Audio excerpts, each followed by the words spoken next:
Dizer assim, ó, que eu, para mim, sei lá, a pessoa mais inteligente que eu já vi na vida é o Petralha.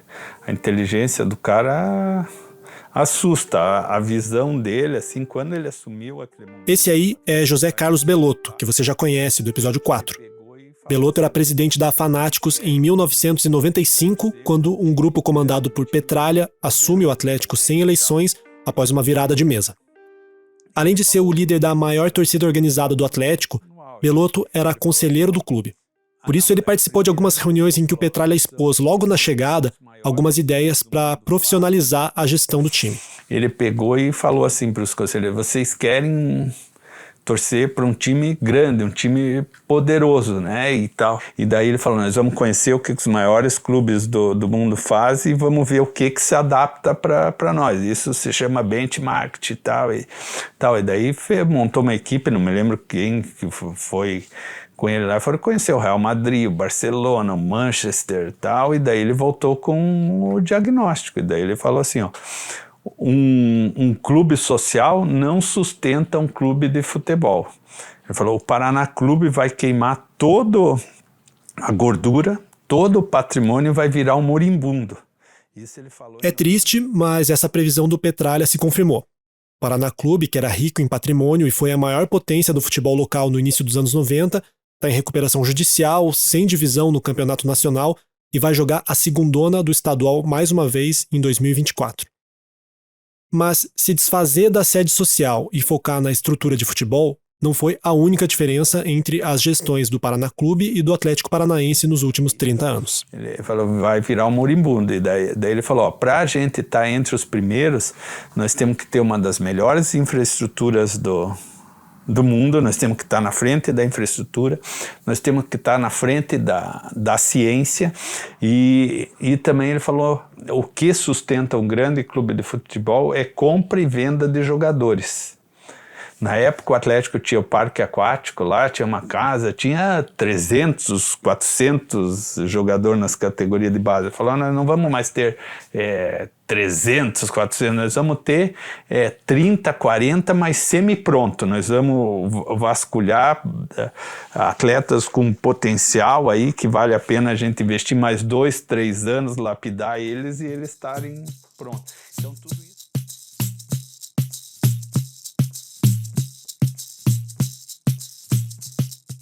A formação, a compra e principalmente a venda de jogadores viraram um pilar da estrutura do Atlético.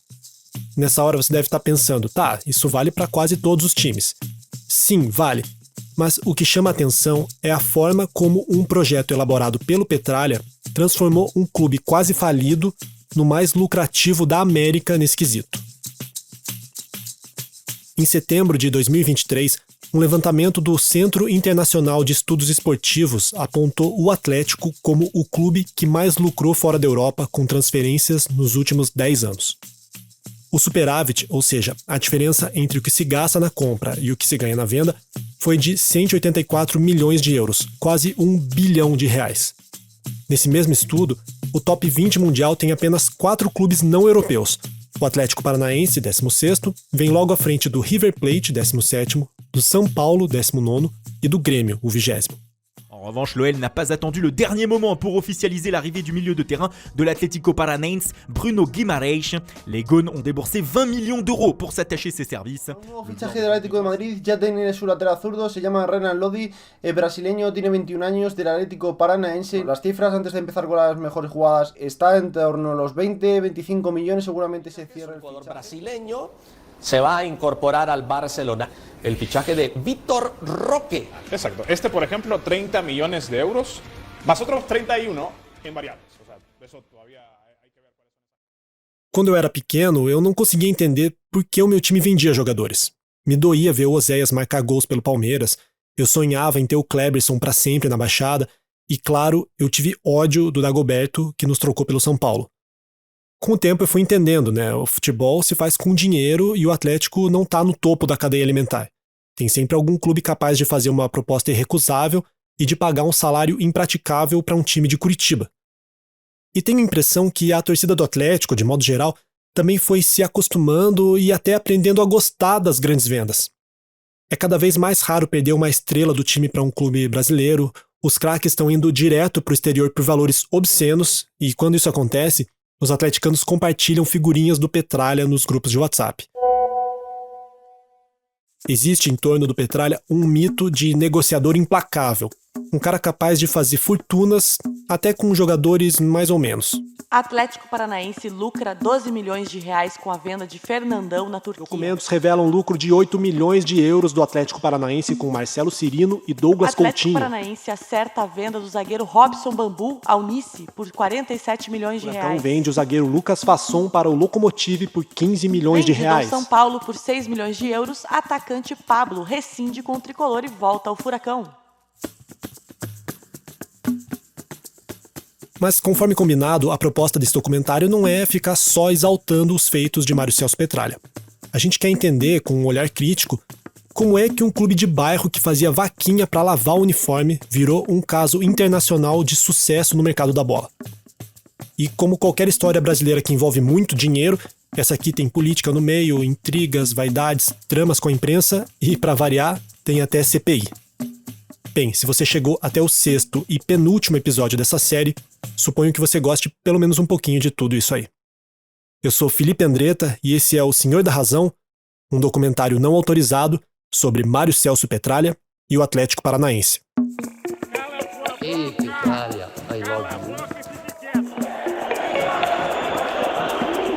A democracia é fundamental. Eu sou movido a dizer. Futebol não é assim, futebol não é fácil, essas pulhas. O tempo é o senhor da razão. É, o tempo é o senhor da razão. Episódio 6, Máquina de Lucro. Sanear as dívidas, acabar com o clube social, investir em estádio e centro de treinamento, contratar consultorias, trazer profissionais de ponta em diversas áreas, transformar o Atlético num clube formador e vendedor de jogadores. Tudo isso faz parte do que Petralha chama com orgulho de o projeto iniciado em 95. Então o Atlético hoje, o nosso projeto é um case mundial. Entende? Nós já extrapolamos. Esse famoso projeto é muito identificado com o Petralha, mas havia outros empresários envolvidos no processo, em especial 2 pessoas. Também, para mim, importantíssimos, não sei se você os conhece, foram diretores da época, o Ademir Adur e o Ennio Fornea. Claro. Eles eram um trio que começou a iluminar o Atlético, a fortalecer o Atlético. Depois, por motivos pessoais, eu não sei porquê, também não é problema meu, eles se separaram, né? Mas eles é que iniciaram essa chama, eles que botaram energia para essa chama ficar desse tamanho, você tá entendendo? Quem você está ouvindo agora é o ex-goleiro Ricardo Pinto, aquele que quase morreu no jogo entre Atlético e Fluminense em 96, a famosa Batalha das Laranjeiras, tema do episódio 3. O Ricardo foi talvez o primeiro de muitos jogadores que seriam convencidos a vir para Curitiba depois de ouvir uma palestrinha sobre o tal projeto. Pense bem, o Atlético estava na Série B, não tinha títulos expressivos e levava fama de mal pagador. Atrair bons jogadores para a Baixada exigia um trabalho de persuasão, uma lábia que muitas vezes é o que diferencia os pequenos dos grandes negociadores. Tanto que quem foi me buscar no aeroporto, numa das vezes que eu vim aqui, e o Petralha falou assim, eu estava no Corinthians, estava concentrado no hotel, ele me ligou, falou assim, como é que é, você vem ou não vem? Eu falei assim, olha, eu quero ir, mas eu tô meio na dúvida, minha família falou assim, faz o seguinte, você faz o jogo aí hoje, era um domingo, amanhã, segunda-feira, pega um avião com a sua esposa, vem aqui ver o projeto, depois você volta e você me diz. Quem veio me buscar na segunda-feira no aeroporto foi o Ademir Adur, ele que nos levou lá para a sede, ele que nos mostrou, e encontrei com o Petralha lá. Isso em 95? 95. E o que era esse projeto que eles mostravam em 95? Eles mostraram um projeto de time vencedor, de time estruturado, com estádio, com centro de treinamento, você entendeu? Eles já tinham noção disso tudo, eles já tinham um planejamento para tudo isso. Mas como que eles mostravam isso? Não tinha maquete, não. Eu não sei se tinha uma maquete de estádio, eu não sei se tinha uma maquete de estádio, não, eu acho que ainda não. Mas eles falavam, eu sabia o que era. Você entendeu? Isso aqui vai ser um dos maiores clubes do Brasil. E o Petralha começou com esse negócio, nós vamos ser os campeões da América. E ele era convincente em vender? Muito. Ele falava como se já estivesse acontecendo. E o Ademir Adur e o Ennio Fornea, do mesmo jeito. O Ademir Adur, assim, até um pouco mais, que o Ennio Fornea era muito tímido. E o Ennio Fornea nem falava. Mas o Ademir Ador ficava... E o Petralha falava, não é, Ademir? É, isso aí, sabe? É uma coisa desse tipo assim.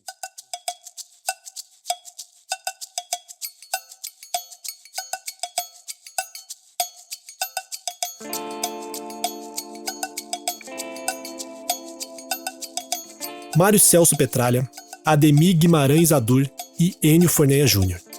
O triunvirato, ou como dizem os mais fervorosos, a Santíssima Trindade que assumiu o Atlético em 1995.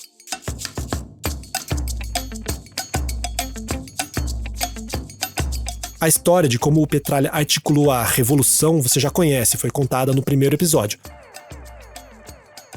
Vamos falar então dos outros 2 membros do trio.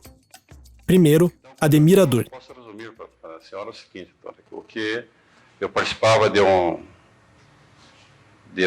era um grupo, eram 13 dirigentes do Atlético, era um triunvirato, digamos assim, nomeado pelo Conselho, Ademir Adur, eu, Enio Forneia Júnior e o senhor Mário Celso Petralha. Quando nós assumimos, por deliberação no Conselho, foram definidas as funções dos 3 dirigentes. Em 95, Ademir Adur tinha 44 anos. Era empresário do ramo financeiro, sócio de uma corretora de valores que tinha negócios com grandes bancos, incluindo o extinto Banestado. Ademir Adur foi muito atuante na gestão das finanças do Atlético como um tesoureiro. Entre 97 e 98, quando o Petralha foi afastado durante o escândalo Ivens Mendes, foi Ademir Adur que assumiu a presidência do clube.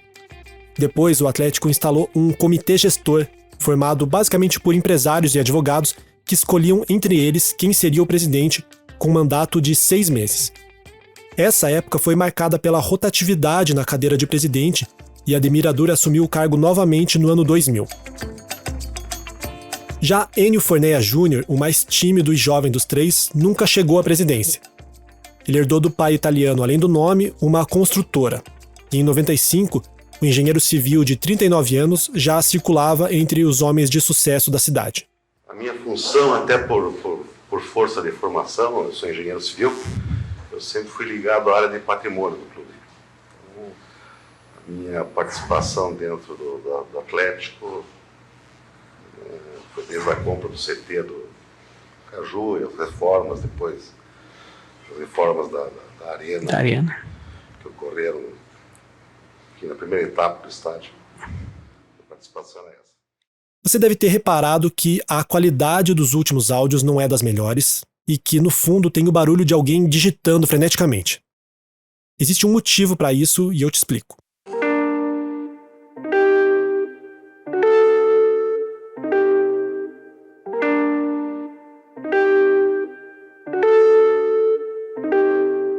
Eu queria muito ter entrevistado Ademir Adur e Enio Forneia para o documentário.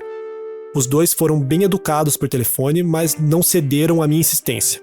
Me disseram que não querem mais tocar no assunto. Ambos se afastaram do dia a dia do Atlético há mais de uma década e ficou no ar a sensação de que alguma coisa entre eles e o Petralha ainda está mal resolvida.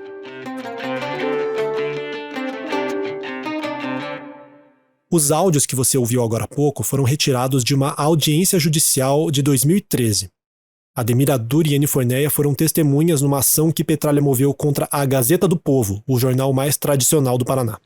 O senhor é amigo, parente, inimigo, tem algum tipo de relacionamento com o senhor Mário Celso Petralha ou com a Gazeta do Povo? Conheço o Mário Celso Petralha e a Gazeta do Povo, sou assinante. Certo. O senhor se compromete a dizer a verdade em tudo que lhe for perguntado? Sim. Se o senhor mentir, pode cometer o crime de falso testemunho. O motivo por trás desse processo tem a ver com o rompimento do triunvirato. Mais pra frente você vai entender por quê. A importância daquele trio na história do Atlético é bem evidente. Eu entrevistei em off pelo menos meia dúzia de pessoas que me garantiram. Eu vi com os meus próprios olhos esses caras colocarem em risco o patrimônio deles para ajudar o clube. Quando eles assumiram a gestão em 95, o Atlético estava praticamente falido. Ninguém queria emprestar dinheiro ou parcelar vendas para o clube, porque a chance de calote era enorme. Ao contrário do Atlético, Petralha, Adur e Forneia tinham moral na praça, eram empresários respeitados. Então, para liberar um crédito para o clube, eles assinavam garantias em nome próprio ou da empresa que representavam. Ou seja, se o Atlético não honrasse o compromisso, eles teriam que pagar. Considerando que o Atlético construiu um centro de treinamento e uma arena em apenas 4 anos, o volume de dinheiro necessário foi bem grande. A indenização recebida pela desapropriação do PAVOC, a antiga sede social, ajudou, mas não foi o suficiente. A conta só fecharia se o clube fizesse boas vendas no mercado da bola. É aí que entra Mário Celso Petralha. Quando nós assumimos, por deliberação no Conselho, foram definidas as funções dos 3 dirigentes. E a função do setor de marketing e negociações externas de jogadores era exclusivamente com o senhor Mário Celso Petralha. Olha, segundo me consta, e por determinação, por um acordo feito entre todos, né, quem fazia todas as negociações dos jogadores na época era o Mário Celso. Mário Celso Petralha. Perfeito. A testemunha se recorda. A primeira grande venda do Atlético direto para a Europa aconteceu em 97. O artilheiro canhoto Paulo Rink, prata da casa que vinha brilhando na dupla com Oséias, fez as malas rumo à Alemanha. O Corinthians até tentou comprar o atacante por 5 milhões de dólares, mas quem venceu o leilão foram os alemães, dispostos a pagar até 8 milhões na época. Paulo Rink contou sobre essa transação numa entrevista para a Tretz TV. Mas em 97, você falar sobre 8 milhões, nós estamos falando hoje aí de valores astronômicos, né, na transação de futebol. Então, para mim, foi um baque, porque eu fui para São Paulo fazer uma reunião com o Juan Figuer, a pedido do Atlético, e eu chego lá, tá o Bayer Leverkusen com um contrato de 5 anos, minha esposa estava grávida de 5 ou 6 meses, e eu volto de São Paulo contratado pelos próximos 5 anos da minha carreira pelo Bayer Leverkusen. E o Atlético feliz com a transação, que recebeu o dinheiro pelo passe, eu feliz com o novo contrato que eu tinha. Então foi realmente assim, um momento único para mim, onde fez toda a diferença na minha carreira. Eu chegando lá, eu tinha um passaporte... Você ouviu o Paulo Rink dizer que a negociação do passe dele aconteceu a pedido do Atlético numa reunião com Juan Figuer. Isso pode parecer uma informação banal, mas não é.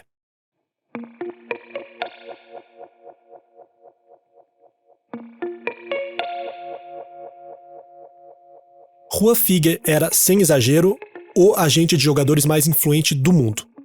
Um uruguaio que se mudou para o Brasil nos anos 60 com o objetivo de trabalhar com importações e exportações. Deu super certo, mas nem ele imaginava que o seu nicho de atuação seria uma nova commodity em expansão: atleta de futebol. Juan Figuer tinha uma rede de conexões e olheiros espalhada pelo mundo inteiro.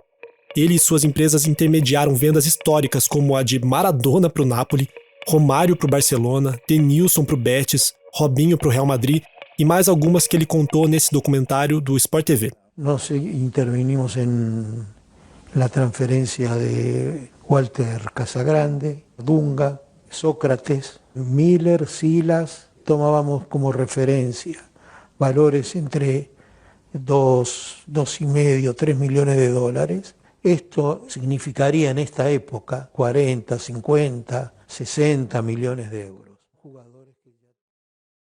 Petralha sacou que exportar jogador era um negócio muito lucrativo e a única forma de viabilizar o projeto ousado que ele tinha para o Atlético. Só que nem o Petralha e nem o clube tinham expertise no mercado internacional da bola. Então, como o Petralha costuma fazer, ele foi aprender com o melhor do mundo.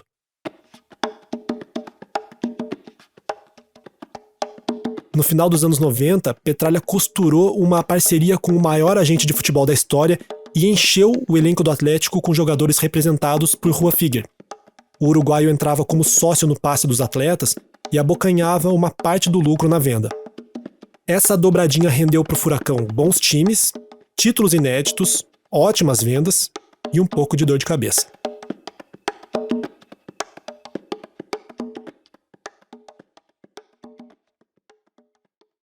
Com Juan Figuer financiando parte das compras, o Atlético foi a Ribeirão Preto, em 98, buscar 3 jovens do Botafogo: o zagueiro Gustavo, o volante Cocito e o atacante Lucas.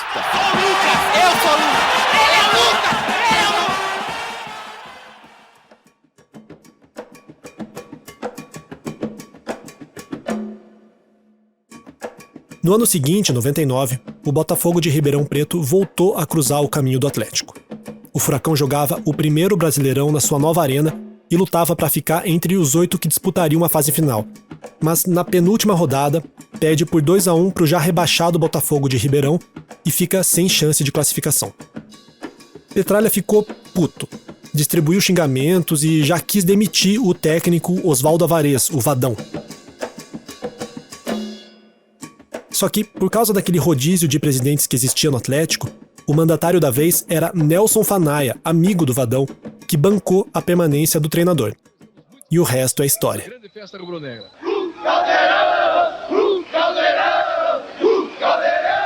Tem muito que festejar a noite inteira. Agora, time chegando, a gente tá indo pra Baixada e festejar, porque não é sempre que a gente vai pra Libertadores, né? Furacão!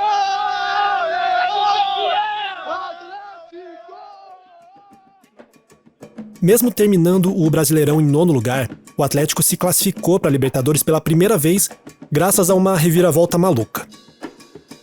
A Conmebol decidiu que o número de times na Libertadores subiria de 24 para 32. O Brasil ficou então com uma vaga sobrando e a CBF resolveu organizar um torneio no final do ano para decidir quem ficaria com ela. No começo, a seletiva da Libertadores tinha apenas times da Série A que não se classificaram entre os 8 primeiros do Brasileirão. Mas durante o torneio, as equipes eliminadas da fase final do Nacional pulavam para a seletiva, que virou tipo uma repescagem para a Libertadores. O Atlético Paranaense eliminou primeiro a Portuguesa e, na sequência, o Coritiba. Foi a primeira e única vez até hoje que os rivais se encontraram num mata-mata nacional. O clássico foi no Couto Pereira. O Coritiba saiu na frente, belo chute de Luiz Carlos. A resposta do Atlético veio no mesmo estilo. Cocito bateu forte de fora da área e empatou no segundo tempo. Virada atleticana que veio no gol de Adriano. O Gabiru recebeu o passe de Lucas. Luizinho Neto, cobrando muito bem a falta, fez o terceiro do Atlético. E quem fechou a goleada foi Kleberson. Na época, ele ainda era reserva e entrou no jogo para fazer Atlético 4, Coritiba 1. No jogo de volta, o Coxa vence na Baixada por 2-1, mas o resultado agregado classifica o Furacão. O time de Vadão elimina depois o Internacional e o São Paulo para chegar à final contra o Cruzeiro. Logo no primeiro jogo da decisão, brilhou a estrela de Lucas, que fez todos os gols da partida.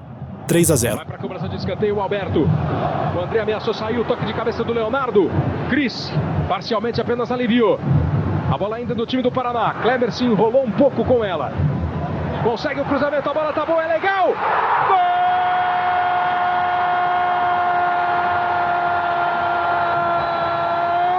Lucas! Do Atlético Paranaense!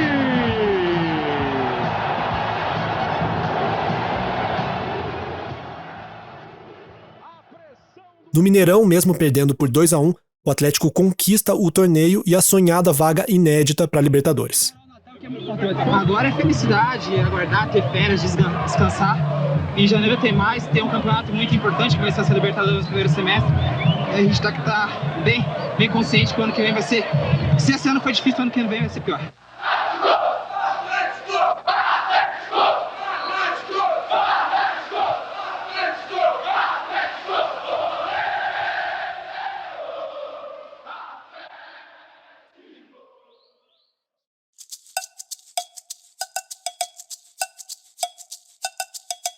Existe uma polêmica se a seletiva da Libertadores é ou não um título nacional do Furacão.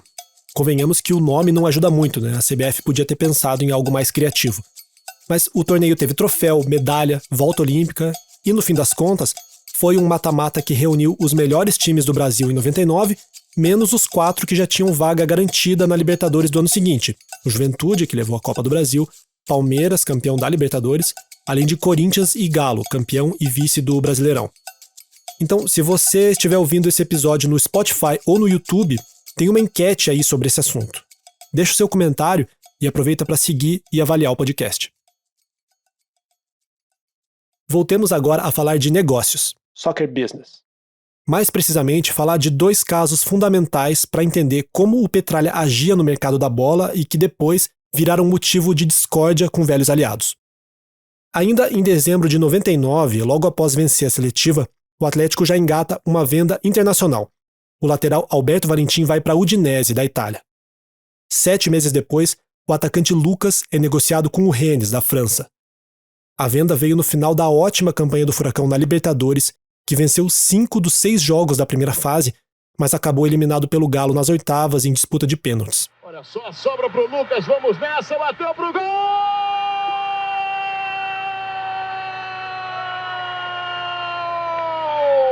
É do Brasil, é do Atlético, é do Lucas, que bomba maravilhosa, faz o terceiro do Atlético. É aqui que começa a treta. Senta que lá vem história.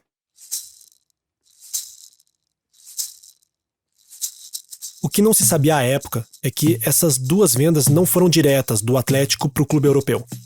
Alberto e Lucas foram vendidos primeiro por um preço muito menor para um modesto clube de Montevidéu, o Rentistas, que era ligado ao agente Rua Figuer. Mas nenhum dos dois atletas chegou sequer a vestir o uniforme de treino do Rentistas. O clube uruguaio era apenas um entreposto que revendia o jogador para a Europa e o verdadeiro preço da transação só aparecia nessa segunda etapa. Olha só o caso do Lucas e presta atenção nos números, tá? O Rentistas já tinha metade do passe dele comprado pelo Rua Figuer lá em 98 por $500 mil. No ano 2000, com o atacante valorizado, o clube uruguaio comprou do Atlético a outra metade do passe por $7,5 milhões. E no dia seguinte, quando o clube de Rua Figuer já tinha 100% do passe, ele revendeu o Lucas para a França por $21 milhões. Mas os detalhes dessas transações só vieram à tona mais de uma década depois, em dezembro de 2011, 2 dias antes das eleições no Atlético. Quem divulgou tudo foi a Gazeta do Povo, com documentos fornecidos de bandeja pela chapa que concorria contra o Petralha.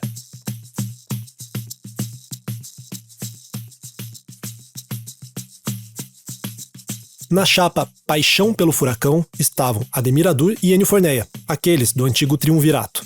A chapa tinha ainda o apoio dos ex-presidentes Valmor Zimmermann, Marcos Coelho e Guivan Bueno, além de Maria Aparecida Gonçalves, a Cida, que foi diretora financeira do clube e braço direito do Petralha por muitos anos. Calma, eu sei, é muito nome, muita informação, mas para resumir a história. Antigos aliados de Petralha, que concorriam contra ele em 2011, fizeram um dossiê sobre as vendas de Alberto e Lucas e entregaram esses documentos para a Gazeta do Povo na semana da eleição. O repórter André Pugliese checou os fatos, procurou os envolvidos e publicou a matéria, que você pode conferir nos materiais extras desse episódio no site senhordarrazão.com.br. Esse dossiê deixava no ar 2 possíveis conclusões. Na melhor das hipóteses, Petralha foi um péssimo negociador e permitiu que o Atlético fosse passado para trás pelos uruguaios. No pior cenário, Petralha sabia dos termos do negócio e concordou mesmo assim, o que levantava a suspeita de que ele se beneficiou de alguma forma. Foi por causa dessa reportagem que Petralha processou a Gazeta do Povo, pedindo danos morais. Ele acusou o jornal de ser imparcial, mentiroso e de atacar sua honra. A pior imprensa do Brasil esportiva é a nossa. Por quê? Porque é incompetente, despreparado, é apaixonado pelas cores, né? E os nossos... Até os atleticanos? São vendidos. Mas como vendido? Vendidos, eles torcem contra. Eu deixei para ele falar. Eles torcem contra. Mas torcem contra por motivos políticos? Porque no Atlético Paranaense ninguém leva vantagem. Em sua defesa, Petralha afirmava que nenhum dos documentos nas vendas de Alberto e Lucas sequer tinham a assinatura dele. Esse é um dos motivos que levaram Ademir Adur e Ennio Forneia a serem ouvidos no processo. Eles esclareceram que, independente de quem assinasse, a venda de jogadores sempre era negociada pelo Petralha. O doutor Mário Celso perdeu esse processo em 2 instâncias, tentou levar o caso para o STJ, mas não conseguiu. Prevaleceu o entendimento de que a reportagem tinha informações jornalísticas de interesse público. E no final, quem acabou pagando R$ 6.500 de honorários de sucumbência para a Gazeta do Povo foi o Clube Atlético Paranaense.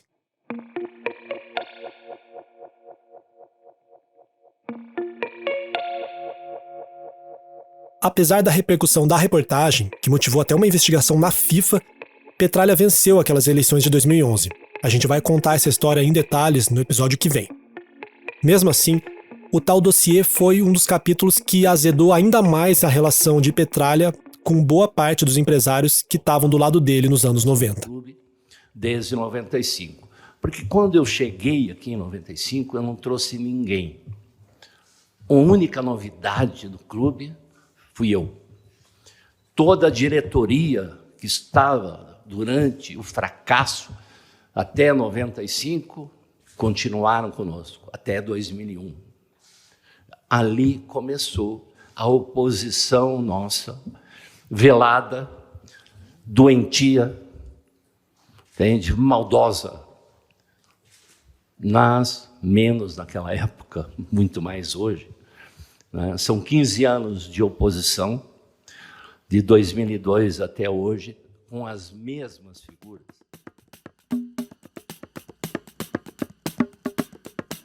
Se você apoiou o nosso documentário com R$70 ou mais, vai receber um link para um episódio exclusivo em que a gente fala sobre outros processos curiosos de Mário Celso Petralha contra jornalistas, torcedores e até juiz de futebol. Se você ainda não apoiou, é bem fácil.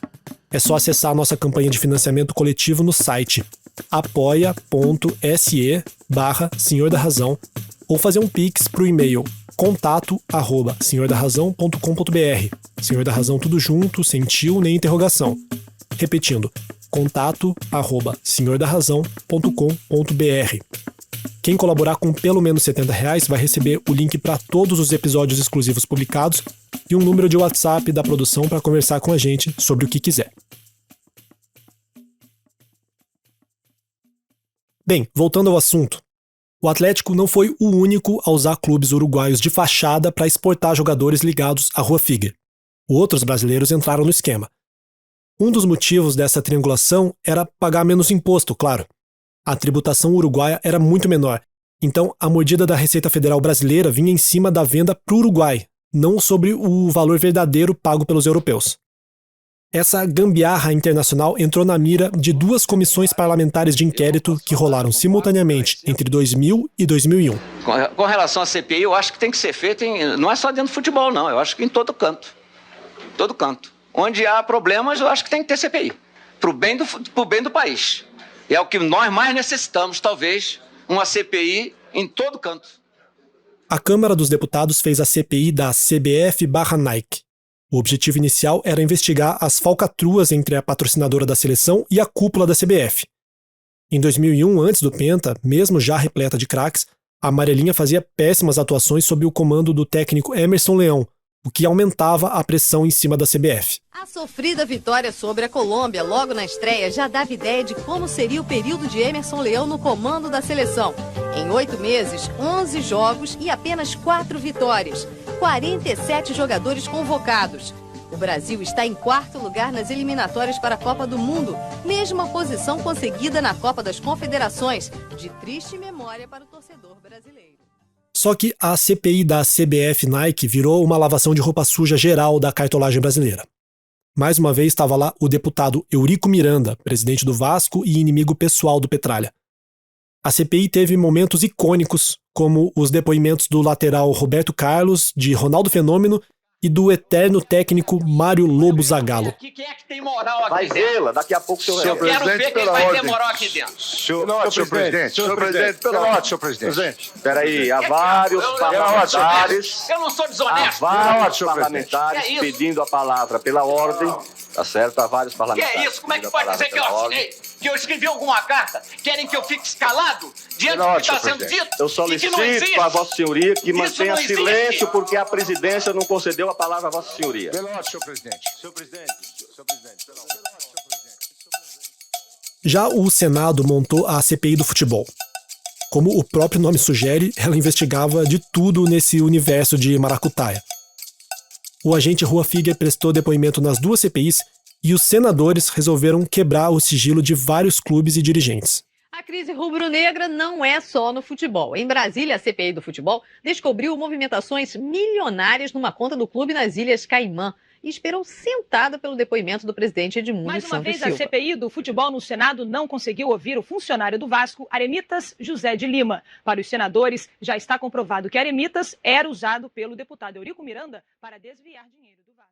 A CPI da Câmara nem chegou a aprovar um relatório.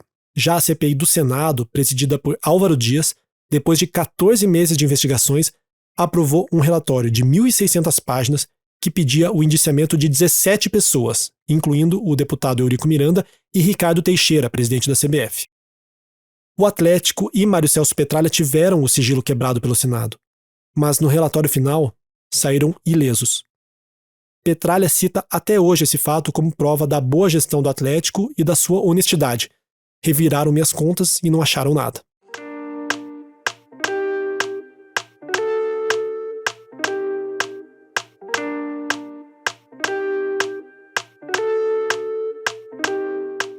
Durante as duas CPIs, Petralha se afastou do dia a dia do clube para se dedicar à defesa dele e do Atlético.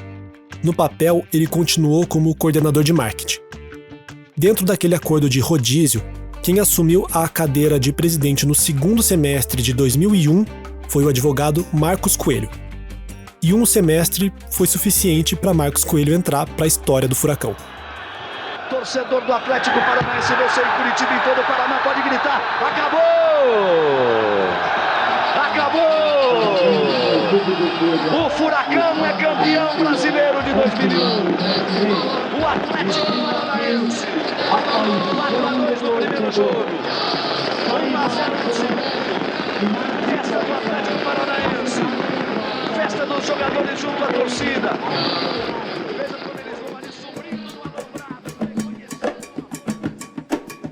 A base do time campeão brasileiro já estava montada desde 99, com o goleiro Flávio, Gustavo, Cocito, Kleberson, Adriano Gabiru e Kleber. Depois vieram o capitão Nem, Rogério Correia, Fabiano, Alessandro, Pires, Souza, Ilan e ele, o homem das partidas decisivas.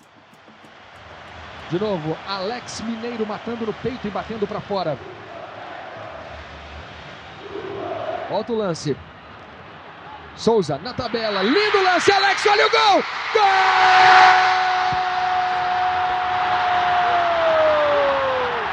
É do Atlético! É dele! O homem das partidas decisivas! Alex Mineiro! Alex Mineiro faz o terceiro! Vale a pena ver de novo, Alex, Souza, Alex, Daniel parou, ele ficou cara a cara, escolheu o canto e bateu. Foi coisa de outro mundo. Alex Mineiro marcou em todos os jogos da fase final daquele Brasileirão. Um contra o São Paulo em partida única na Baixada, todos os gols do Atlético na vitória por 3-2 contra o Fluminense na semifinal, mais 3 na Baixada contra o São Caetano no primeiro duelo das finais, e o único gol na vitória por 1-0 no estádio Anacleto Campanella, que sacramentou o título. Simplesmente 8 gols em 4 vitórias seguidas que botaram a sonhada estrela amarela em cima do antigo escudo rubro-negro. Olha o lançamento pro Kleber. Tem outra vez a chance da jogada de ataque, vai partir o Fabiano pela esquerda, a jogada é com ele. Alex Mineiro na área, Adriano também, ele bateu cruzado, olha o gol! Gol!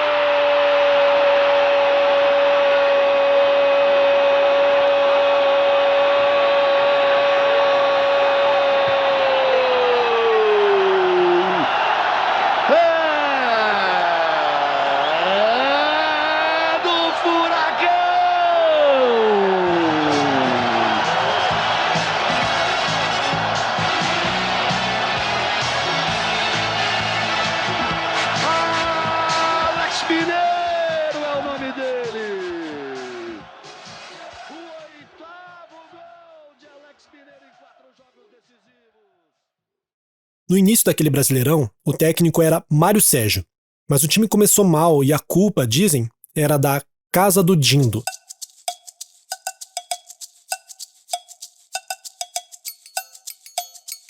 Dindo era um amigo dos líderes do elenco e organizava aquele famoso churrasquinho pós-treino. Só que os atletas exageravam na farra e isso começou a refletir dentro de campo com algumas atuações em que o time parecia de ressaca mesmo. Sobrou pro técnico Mário Sérgio que, antes de ser demitido, soltou a famosa frase, abre aspas, ou o Atlético acaba com a noite, ou a noite acaba com o Atlético. Veio então o técnico Geninho, que levaria o Furacão ao título brasileiro, e a contratação dele envolveu outro capítulo na disputa entre Petralha e antigos aliados. Nós estávamos na zona de rebaixamento, se não me engano, na 7ª rodada. Não é novidade.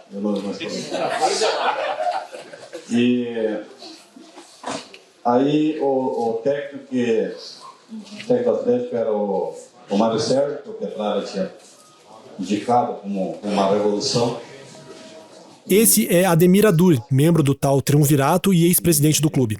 Essa fala dele foi numa das reuniões da chapa Paixão pelo Furacão, que disputou contra o Petralha em 2011. Nós, sob o comando do presidente Marcos Coelho,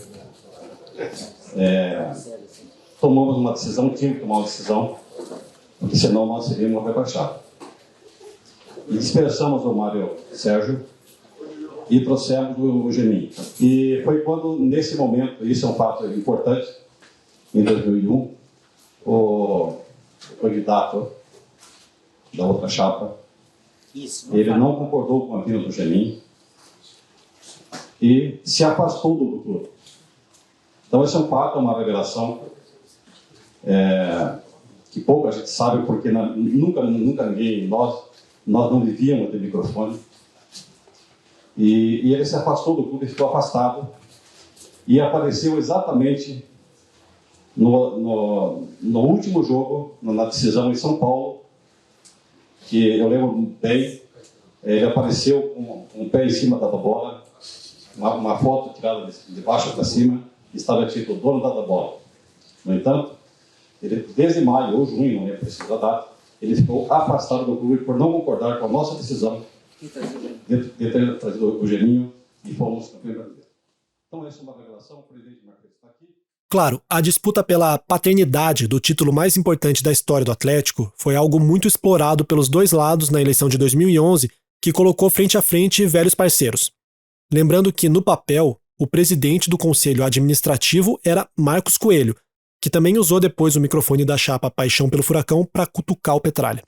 Nós fizemos uma reunião em 2001, em um hotel aqui em Curitiba, com a psicóloga do clube, à época, a doutora Suzy Fleury, e naquele dia ela perguntou a todos os integrantes da direção do Atlético naquele momento: quem de vocês não acredita que o Atlético será campeão brasileiro? Só teve uma mão que levantou. E eu não vou dizer de quem foi. Você já sabe quem é. Essa mão apareceu depois abraçada, as duas, na taça, em cima do caminhão de bombeiros. A resposta do Petralha a essa história de que ele não teve um papel importante no título de 2001 é bem direta. Vejam quem tá na foto do time campeão. De fato, o elenco todo posou para uma foto de campeão em que Petralha aparece sentado à frente, na posição de liderança máxima. Mas também é verdade que existe uma outra versão dessa mesma foto, em que Marcos Coelho está no centro, com Petralha ao lado. Esse assunto da foto, obviamente, é simbólico. Ele ilustra como os egos e vaidades explodiram na Baixada depois do título de 2001, numa rixa que deixou mágoas e que ecoa até hoje. Folha de São Paulo, dezembro de 2001. O sucesso do Atlético Paranaense no Campeonato Brasileiro vai trazer lucros para outros clubes do país, e principalmente para o empresário Juan Figuer. O motivo é que, apesar de sua invejada estrutura e dos investimentos nas categorias de base, o clube paranaense tem a maior parte da equipe titular formada por jogadores emprestados, ou com metade dos direitos federativos pertencendo a outras agremiações. Nesse segundo ponto, ninguém tem tanto a lucrar com o bom momento do Atlético como o Figuer, que depôs na CPI da CBF Nike sobre seu relacionamento com o time paranaense. Hoje, Figuer é dono de metade dos direitos de 3 titulares do Atlético: o zagueiro Gustavo, o lateral Fabiano e o volante Costito, além do atacante reserva Adalto. Ele também empresaria, entre outros jogadores, 2 dos principais astros da equipe paranaense, o artilheiro Kleber e o meio-atacante Adriano. O Atlético Paranaense se tornou o recordista de vendas de jogadores para o exterior. Entre maio de 1998 e dezembro de 2000, segundo a CBF, 18 atletas deixaram o time curitibano para atuarem fora do país. Sobre essa parceria do Atlético com Juan Figuer, eu acho interessante trazer a opinião de outro personagem, Antônio Carleto Sobrinho. Carleto ficou conhecido como o garimpeiro de craques, porque foi abençoado com um olhar raro para identificar atletas promissores. Ainda nos anos 80, foi ele quem trouxe Washington e Assis para o Atlético, o casal 20 que brilhou no Brasileirão de 83 e que depois faria história no Fluminense. Foi Carleto também quem indicou a contratação de Kleber, Gustavo, Cocito, Lucas e vários outros jogadores que deram alegrias aos atleticanos, além de lucros milionários para o Furacão e para a Rua Figuer. Numa entrevista para a Tribuna em 2003, o repórter Christian Toledo pergunta qual o lado bom e o lado ruim da parceria entre o Atlético e o agente uruguaio. E o Carleto responde: não conheço o lado ruim disso, só o lado bom. Porque se você tivesse caixa, se o clube tivesse um caixa para comprar jogadores, não precisaria de ninguém. Era só escolher o jogador e ir lá e comprar, mas não é assim. Tem exemplos de jogadores, vamos citar o Lucas, o Cocito e o Gustavo, que o Figuer entrou de sócio conosco. Bom, na época era 1.800.000 o preço desses jogadores. Não seria possível trazê-los. Era muito dinheiro. Aí nós fomos até o Figuer, conversamos com ele para ficar com a gente. E todo mundo ganhou. O Atlético ganhou e o Figuer ganhou. Mas se não fosse esse dinheiro da parceria, jamais o Atlético teria contado com esses jogadores. O Atlético continuou fazendo negócios com Rua Figuer por muitos anos ainda. Aliás, uma parte dessa história vai estar no episódio exclusivo para apoiadores sobre os processos do Petralha. Quando o agente faleceu em dezembro de 2021, Petralha publicou uma nota de pesar. Lamentável o passamento do meu amigo, professor e mestre, senhor Rua Figuer, nosso primeiro e insubstituível parceiro no Atlético. Se alguma coisa aprendi nessa atividade, foi por conviver com ele por vários anos e ouvir seus ensinamentos. Que descanse em paz.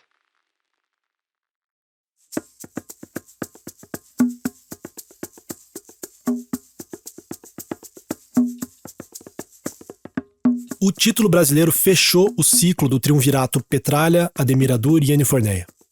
Quando eles chegaram, o Atlético parecia mais um time de bairro mesmo, em que empresários escapavam um pouco mais cedo da firma e passavam para assinar cheques numa casinha alugada. Quando a parceria entre os três acabou, o projeto já estava de pé. O Atlético tinha construído uma arena, um CT, disputado uma Libertadores e vencido um Brasileirão.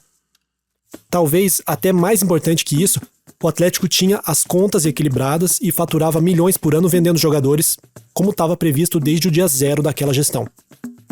Dali para frente, assumir o clube teria outros desafios, com cobranças maiores, proporcionais ao tamanho que o Atlético tinha alcançado. E no próximo episódio, o último desse documentário, a gente fala mais sobre as disputas internas do Furacão, no momento em que todo mundo quer saber quem vai ser o sucessor de Mário Celso Petralha em 2024. De lá para cá, se reúnem em bares, em antros, em locais de baixo nível, bebendo, cheirando, né? E conspirando contra a nossa honra. Já se vão quase 15 anos e eles não desistem.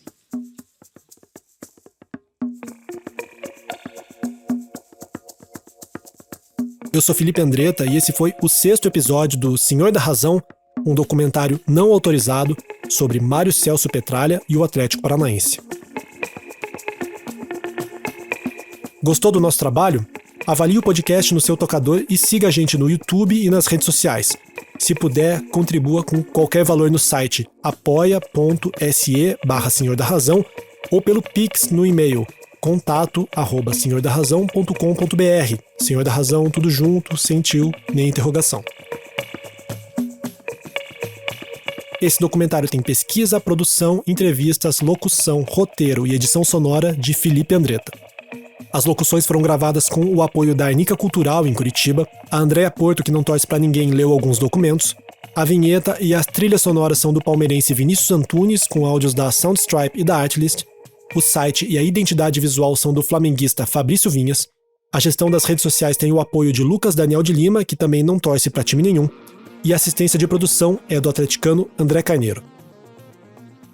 Além de entrevistas exclusivas, esse episódio usou áudios de canais de Fute Mercato e Pedro Alcaçar 21, Fox Deportes Espanha, TV Cap, Tribunal de Justiça do Paraná, Threads TV, Sport TV, TV Globo, CNT, RPC, TV Band, Fox Sports, Globo News, Canal da Paixão pelo Furacão. Obrigado e até a próxima.